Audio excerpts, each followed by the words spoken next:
Sunu Presse, à la présentation Aïcha Toupam. Sunu Presse vous est offert par le Grand Carnaval de Dakar. Bonjour. À la révocation de Barthélémy Dias à l'Assemblée nationale, la conférence de presse du ministre de l'Enseignement supérieur, de la Recherche et de l'Innovation, entre autres sujets, sont mises en exergue par les quotidiens reçus ce matin. Pastef ne sente pas les Dias, dit-on dans le journal Le Quotidien, parlant de la révocation de la tête de liste de Taxawu au Sénégal. Pendant ce temps, Barthélémy Dias affirme ne pas réagir sur des futilités et Pape Djibril Fall le remplace après la démission de Déthié Fall. Barthélémy Dias révoqué, titre le journal Rewmi Quotidien. Une conséquence de sa condamnation dans l'affaire Ndiaga Diouf et Pape Djibril Fall le remplace.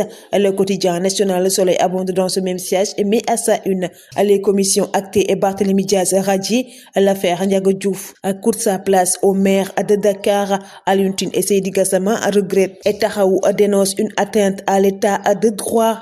Début de la tyrannie de la majorité, s'interroge le journal Tribune. Restant toujours sur la révocation de Barthélémy Dias, selon Alioune Tine, c'est une première décision historique de l'Assemblée nationale et Babacar Ba du Forum civil qui estime que la demande du ministre de la Justice est juridiquement fondée.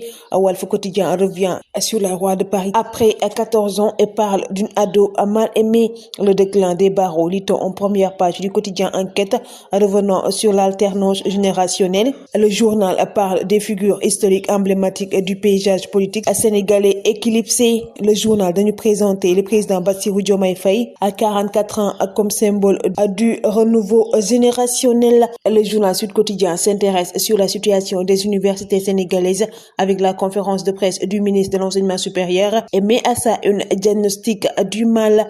Dr Abdourahmane Diouf lance un pacte de paix. Je ne veux pas avoir la mort d'un jeune étudiant sur la conscience, explique-t-il. Vox Pop traite à cette question dans ses colonnes et parle d'un bilan de 8 mois du ministre de l'Enseignement supérieur, de la Recherche et de l'Innovation, revenant sur la stabilité de l'année universitaire, les inscriptions à temps, les recrutements et les infrastructures. Le journal Libération revient sur les procédures des tribunaux pour recouvrer des loyers et redevances. La DGPU et SEMIC à aux trousses de mauvais payeurs, lit-on dans le journal.